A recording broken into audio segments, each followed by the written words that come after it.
Bom dia, meus irmãos. A graça e a paz do nosso Senhor e Salvador Jesus Cristo. O único Deus, o único Senhor, o único Redentor, aquele que nos deu vida quando nós estávamos mortos em nossos delitos e pecados. Graças a Deus por mais uma oportunidade de podermos meditar na santa e gloriosa palavra de Deus, a palavra viva, eficaz, a palavra inspirada, a palavra inerrante, a palavra autoritativa, o livro sagrado. Abram a sua Bíblia, leia ela, estude ela, para que você possa conhecer melhor o seu Deus, o seu Senhor e Salvador Jesus Cristo. Abra em 1 de Coríntios, capítulo 5. Nós estamos fazendo alguns vídeos para meditarmos naquela trajetória de Paulo que ele faz de Damasco até Roma, né? Ele fala de algumas coisas nessa trajetória lá na carta que ele escreve aos Filipenses. Ele diz que as coisas que aconteceram com ele contribuíram para o progresso do Evangelho. São coisas boas, são coisas ruins, são problemas, são dificuldades, são barreiras, mas que não atrapalharam a progressão do Evangelho. Nós já falamos de duas viagens missionárias do apóstolo Paulo, narrada por Lucas, no livro de Atos dos Apóstolos. E o último vídeo que nós fizemos foi falando da igreja de Corinto, aquela igreja grandiosa que Paulo funda na segunda viagem missionária, já no fim da sua viagem missionária. Paulo passa 2 anos nessa segunda viagem missionária e funda essa grande igreja em Corinto, na capital da Acaia. Agora, era uma grande igreja, mas também com grandes problemas. Não significa dizer que igrejas pequenas não tenham problema. Igrejas pequenas também têm problema, porque os problemas são os mesmos, tanto da igreja grande como da igreja pequena. Às vezes a igreja grande, a gente tem dificuldade de enxergar o problema pelo número da membresia. E a igreja pequena, é mais fácil enxergarmos os problemas porque a membresia é pequena, é pouca, né? Mas os problemas são os mesmos. Então, é uma igreja cheia de problemas. Nós falamos aqui no primeiro vídeo sobre o problema do culto à personalidade.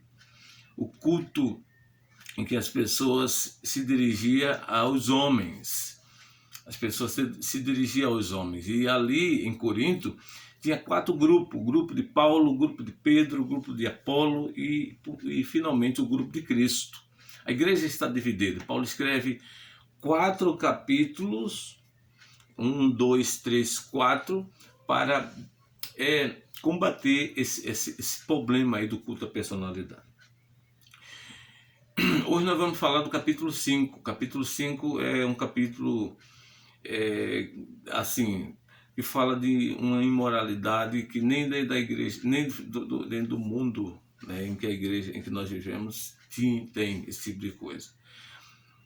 Capítulo 5. Então, são essas coisas que Paulo se refere, né? Quando ele diz que as coisas que aconteceram com ele não impediu o avanço do Evangelho. Por quê? Porque a igreja também está relacionada com isso. Porque Paulo era um pregador do Evangelho e também um fundador de igrejas. Ele, onde chegava, fundava uma igreja. Ele fundou igrejas na Galácia, onde fez a sua primeira viagem missionária. Ele fundou a igreja na Macedônia, né, lá na Macedônia. Fundou a igreja na Acaia, capital de Corinto. E fundou igrejas também na Ásia Menor, na terceira viagem missionária, sobre a qual nós ainda iremos falar, se Deus assim permitir. Então, é bom analisarmos essas coisas, por quê? Porque tem coisas que faz parte da nossa vida hoje, como igreja de Deus, como igreja do Senhor Jesus. E nós podemos aprender algumas coisas com o apóstolo Paulo, com o apóstolo Pedro, com os apóstolos. Podemos aprender algumas coisas e algumas coisas práticas como igreja de Jesus, porque hoje também nós somos a igreja de Deus, na igreja do Senhor e Salvador Jesus Cristo. E como igreja nós também temos problemas, diversos problemas, muitos problemas, né? E nós devemos tratar os problemas. Muito bem, nós vamos ver o capítulo 5. Eu queria destacar nesse capítulo 5 4 coisas, pelo menos aqui, para a nossa meditação, nessa pequena reflexão. Em primeiro lugar, é a gravidade da imoralidade. A igreja de Corinto tinha um problema aqui no capítulo 5, que era a imoralidade de um homem que estava tendo relação sexual com a mulher do próprio pai. Vamos ler o texto, capítulo 5, verso 1. Olha a gravidade da imoralidade. Geralmente se ouve, você está com a sua Bíblia, né? Sua Bíblia aberta, acompanhe aí na sua Bíblia. Geralmente se ouve que há entre vós imoralidade, e imoralidade tal como nem mesmo entre os gentios. Isso é, haver quem se atreva a possuir a mulher do próprio pai. A mulher do próprio pai. Então, qual era a gravidade aqui? É que a igreja, por ser de Deus, por ser uma igreja pura, uma igreja santa, uma igreja lavada, remida pelo sangue de Jesus, e tinha pessoas dentro dela praticando um pecado grave. E Paulo vai dizer aqui que nem entre os incrédulos tinha esse tipo de coisa. Quer dizer, tem. E o que Paulo quer dizer aqui é o seguinte: as pessoas fora da igreja, quando olhavam para esse tipo de pecado aqui, sentiam vergonha, se envergonhava, era algo indecente para eles. E aqui dentro da igreja tinha um rapaz praticando esse tipo de pecado aqui. Isso é grave para a igreja. Por quê? Porque a igreja ela é santa, ela é pura, ela é de Deus. E Deus não tolera o pecado. Deus não tolera o erro. Não é? E no caso aqui é a imoralidade. Quando a gente abre a Bíblia em 1 Tessalonicenses, veja aí 1 Tessalonicenses, o que é que o apóstolo Paulo vai dizer no capítulo 4, verso 7. Ele está escrevendo para a igreja de Tessalônica. Porquanto Deus não nos chamou para a impureza, e sim para a santificação.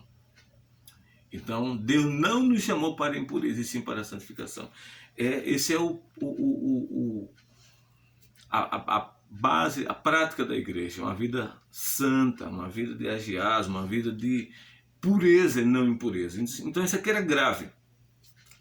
Mas aqui Paulo vai falar, em segundo lugar, a passividade que a igreja estava tendo com essa imoralidade. Olha o verso 2 do capítulo 5 de 1 de Coríntios.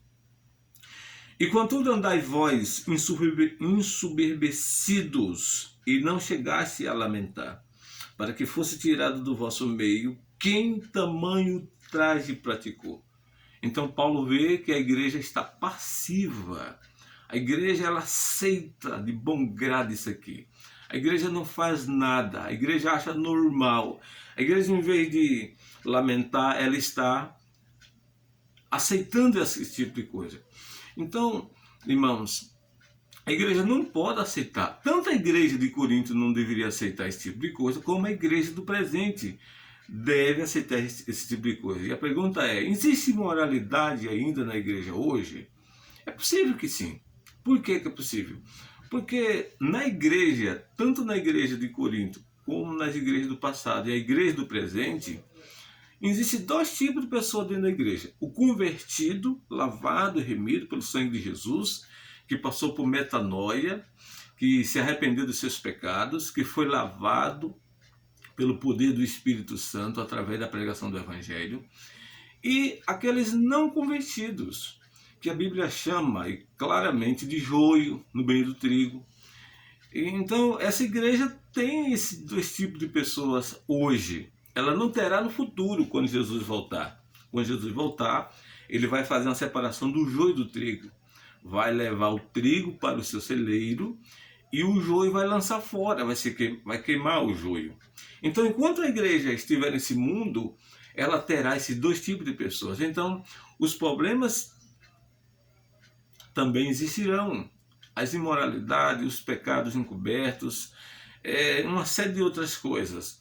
Por isso que Deus levanta pastores, mestres, evangelistas, doutores para pregar o Evangelho, para trazer à tona a mensagem do Evangelho, porque só a mensagem do Evangelho pode purificar a igreja, pode fazer com que a igreja fique limpa.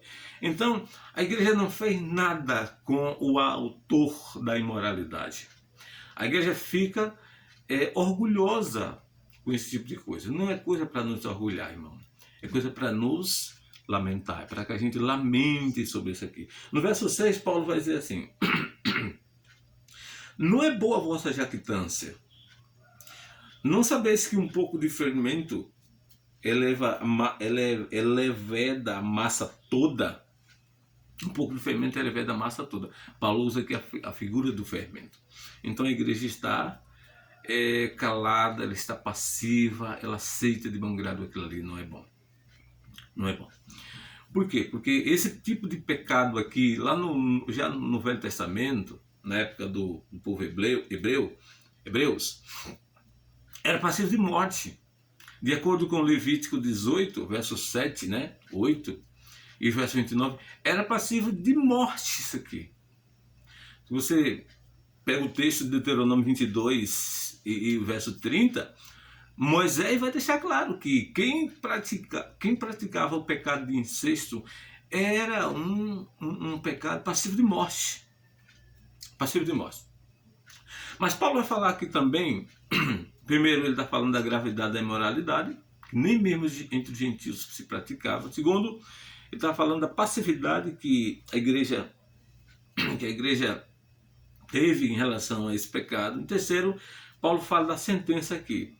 Olha o verso 3 em diante.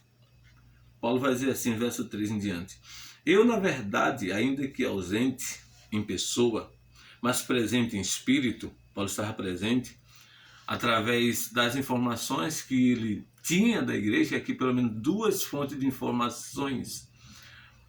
Paulo tinha duas fontes de informações: a informação de uma casa, de uma família, uma família chamada Cross, e a informação de um grupo de irmãos que foi até Éfeso, porque Paulo está escrevendo essa carta de Éfeso, é provável, para dizer a ele, ou informar ele sobre esse problema da igreja. E ele vai dizer assim no verso 3: eu, na verdade, ainda que ausente em pessoa, mas presente em espírito, ele sabia, presente em espírito, já sentenciei como se estivesse presente que o autor de tal infâmia seja, em nome de Jesus, reunido em meu espírito com o poder de Jesus nosso Senhor, entrega a Satanás para a destruição da carne, a fim de que o espírito seja salvo no dia do Senhor. Então Paulo já dá a sentença aqui. A igreja tem que se unir a ele, a igreja tem que fazer justamente isso aqui. Ela tem que reunir a liderança e dar sentença juntamente com Paulo. E perceba que a sentença ela tem dois aspectos. Primeiro, no nome do Senhor, no nome de Jesus. Por quê? Porque Jesus é o autor da igreja. Ele é o dono da igreja, está presente na igreja, então a sentença tem que ser no nome de Jesus. A igreja não é de si, ela não vive para si mesma, ela não é independente, é a igreja dependente de Jesus. Jesus é o Senhor da igreja, ele é o dono da igreja. Desculpe. Ele tem ciência do que está acontecendo na igreja. E ele quer que a igreja tenha esse tipo de atitude. Então a sentença tem que ser no nome de Jesus. Segundo lugar, a sentença tem que ser no poder do Espírito Santo. No poder de Jesus. No poder de Jesus. A igreja tem, o nome está fundado no nome de Jesus e no poder de Jesus. Ela tem que fazer no nome de Jesus e tem que fazer pelo poder de Jesus. Porque a igreja, quando se reúne na terra, ela terá a resposta de Jesus lá no céu, de acordo com Mateus capítulo 18. Então ela está unida para dar a sentença no nome de Jesus e no poder de Jesus. Não no seu próprio poder, não no seu próprio nome, mas no poder de Jesus. E Paulo vai dar a sentença aqui junto com a igreja.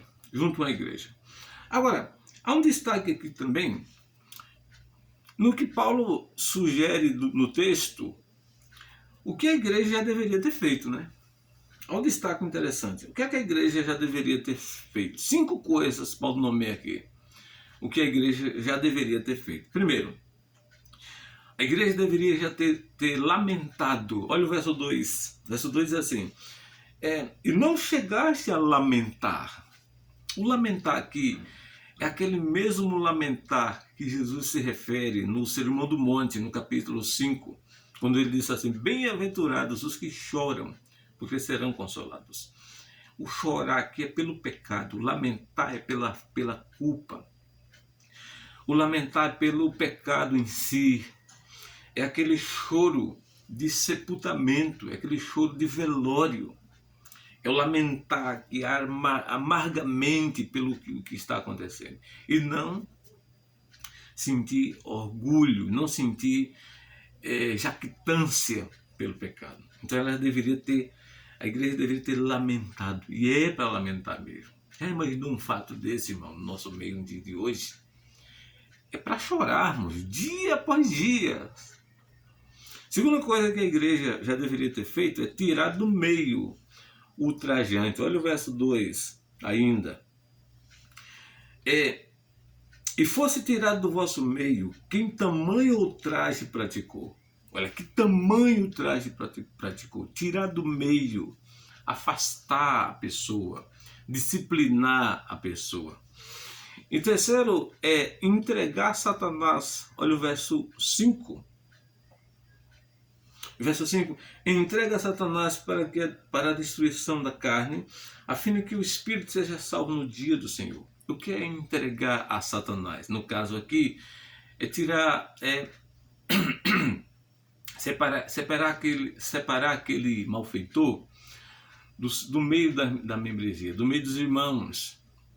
Tirar ele daquele ambiente de igreja, aquele ambiente santo, daquele ambiente puro. Tratar dele fora do ambiente da igreja. Entregar ele ao mundo, porque o mundo não tem a proteção de Deus, a igreja tem. E a partir do momento que alguém está lá no mundo, ela está desprotegida. Está entregue a Satanás. E ali é para a destruição da carne, né? E a salvação no Espírito no dia do Senhor.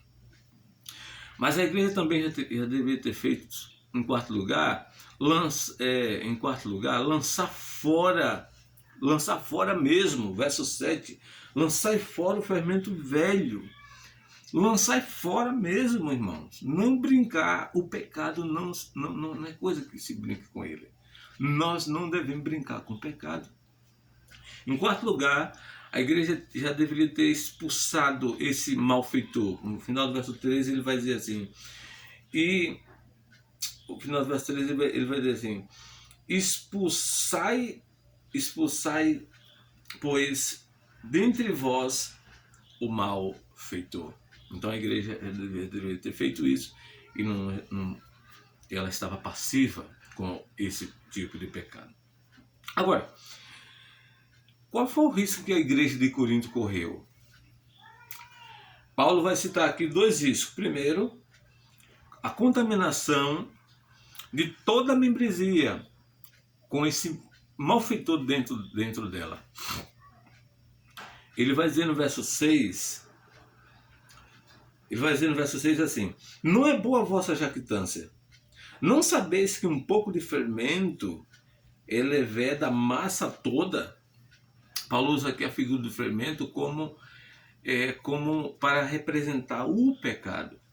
Então o fermento, a pessoa que vai misturar o fermento na massa do bolo, na massa do pão, desculpem, esse fermento consegue penetrar toda a massa do pão. Assim é o pecado não tratado, o pecado, aqui no caso da imoralidade, tinha o poder de contaminar toda a igreja.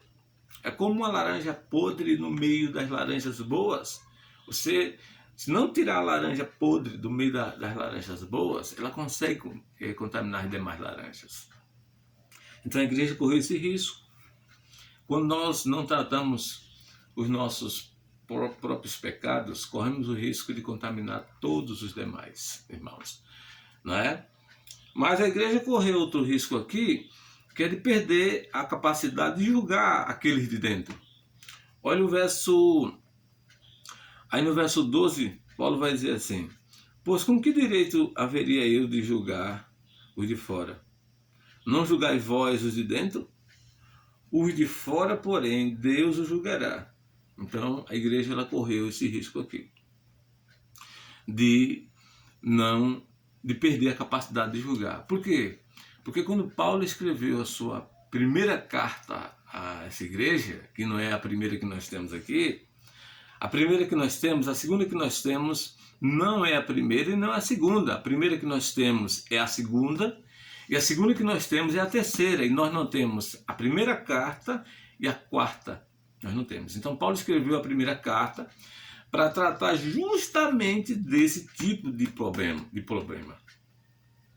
E a igreja entendeu justamente errado. A igreja entendeu que Paulo estava se referindo com a imoralidade das pessoas de fora. Olha o verso 9. Você percebe que ele já escreveu uma carta aqui. E já em carta vos escrevi que não vos associei com os impuros. Então, a primeira carta que Paulo escreveu, ele falou sobre impureza e que os irmãos não deveriam se associar com eles, viver em comunhão com eles. Aí a igreja entendeu que Paulo estava se referindo àqueles impuros, àqueles imorais fora da igreja. Aquelas pessoas que ainda não tinham nascido de novo, que não tinham participado do milagre do novo nascimento. Verso 10. Refiro-me com isso não propriamente os impuros desse mundo, ou os avarentos, ou os roubadores, ou os idólatras, pois nesse caso terei de sair do mundo. Por quê? Porque nós vivemos no meio desse povo o tempo todo. Toda hora, todo instante, nós vivemos no meio de pessoas impuras, de avarentos, de roubadores, de sodomitas. Nós vivemos no meio dessas pessoas a hora toda. Todos os dias, em diversos lugares, no trabalho, na faculdade, na feira, no campo, em qualquer lugar em que você esteja, existem pessoas impuras, incrédulas, existem pessoas mentirosas, pessoas falsas. E às vezes dentro da igreja tem esse tipo de pessoas aqui. Então Paulo escreveu para falar sobre esses pecados e a igreja entendeu errado. A igreja está falando, Paulo está se referindo àquelas pessoas que não são crentes, aquelas pessoas que não nasceram de novo, aquelas pessoas que não faz parte da igreja, e está falando justamente para a igreja. Aqui no verso 11, ele vai dizer assim: mas agora vos escrevo essa carta aqui, que não vos associeis com alguém que, dizendo ser irmãos, foi impuro, avarento, ou idólatra, ou maldizente, ou beberrão, ou roubador, com esse tal, nem ainda comais. Nem como um cachorro quente, nem toma um sorvete junto com esse tipo de pessoa. corta esse laço aqui. Agora perceba uma coisa interessante, viu, irmãos? É possível alguém estar dentro da igreja e foi impuro, avarento, beberrão, que for maldizente. É possível, sim. E por que é possível? Como eu falei anteriormente. Porque a igreja tem dois tipos de pessoas dentro dela: o convertido e o não convertido, o joio e o trigo. Enquanto a igreja viver aqui, ela vai ter problema, porque esses dois tipos de pessoas estão juntas aqui: o convertido, que vive uma vida santa, pura, reta diante de Deus, e o não convertido, que vive um tipo de vida desagradável a Deus. Até vive uma vida aceitável diante da sociedade, mas não consegue viver uma vida pura diante de Deus. Isso é problema para a igreja. E a igreja tem que ter cuidado com esse tipo de pessoa. Aqui no verso 11, Paulo vai dizer: com esse tal, nem ainda comás. Nós devemos ter cuidado com que tipo de pessoas nós estamos com ela na igreja. No banco da igreja, no altar da igreja, no coral da igreja. Quem está cantando, quem está pregando, quem está fazendo alguma coisa dentro da igreja.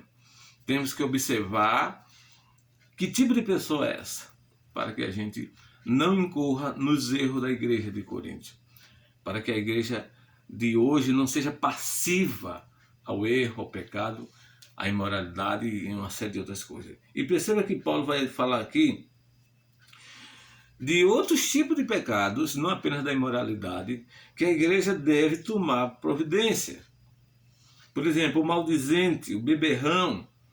A igreja costuma cuidar de casos graves, como adultério, como roubo, como assassinato. E o maldizente? E o fofoqueiro dentro da igreja?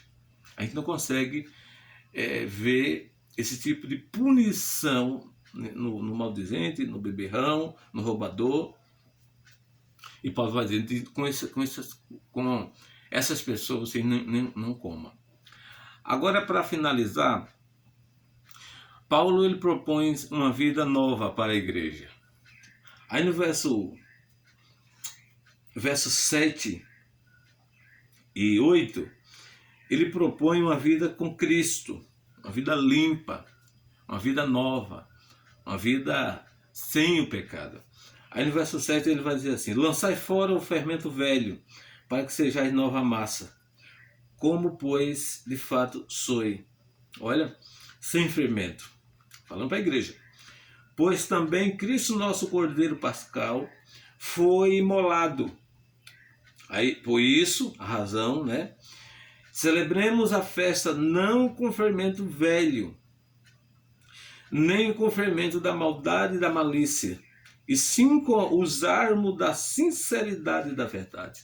Então a vida cristã é uma vida nova, é uma vida com Cristo, é uma vida de festa, é uma vida de alegria, é uma vida sem o fermento, sem o pecado, é uma vida para o inteiro agrado do Senhor. É uma vida nova com o Senhor Jesus. É uma vida com aquele que nos deu vida.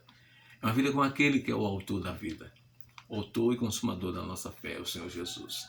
Então, irmãos, a igreja do passado é a igreja do presente. Os problemas da igreja do presente são os mesmos da igreja do passado. E talvez você diga assim: mas a igreja de hoje também tem culto à personalidade, também tem imoralidade, tem as demandas entre irmãos, tem o desamor, tem uma série de outras coisas. É verdade, tem. Mas será que os protagonistas de todas essas coisas não somos nós mesmos? Será que o problema não somos nós? Será que não somos nós que devemos mudar e sermos a igreja de Deus de fato e de verdade? E não apontar as pessoas a ser a igreja de Deus, mas nós mesmos sermos a igreja de Deus. E talvez você diga assim: eu queria congregar numa igreja que não tem problema. Enquanto a igreja estiver nesse mundo, você não terá essa igreja sem problema. você terá uma igreja com problema. E é por isso que ela é igreja. É por isso que ela é igreja. Porque se a igreja hoje não tivesse os problemas, então ela não estaria nesse mundo. Porque esse mundo é problema para vivermos nele. Esse mundo só vai mudar quando o Senhor Jesus Cristo voltar. E a igreja entrar na sua glória e será glorificada e terá um corpo de glória. Ali sim ela será a igreja perfeita, sem defeito, sem pecado, sem nada. E estará na eternidade para servir o Senhor para todo sempre. Que possamos, irmãos, meditar nessa palavra, que possamos entendê-la e sermos a igreja de Deus. Se Ele assim permitir, vamos voltar a meditarmos em outras passagens da carta de Paulo aos Coríntios. E chegamos até onde o apóstolo Paulo esteve em Roma, se Deus assim permitir. Muito obrigado por você se inscrever nesse canal. Muito obrigado mesmo. Eu agradeço a Deus por você ter se inscrito nesse canal. E se você ainda não se inscreveu, se inscreva, meu irmão. Nos ajude a levar esse evangelho a mais pessoas. E seja um parceiro do evangelho, um cooperador do evangelho, para a glória de Deus. E se Ele assim permitir, estaremos juntos outra vez. Um abraço. Fiquem com Deus.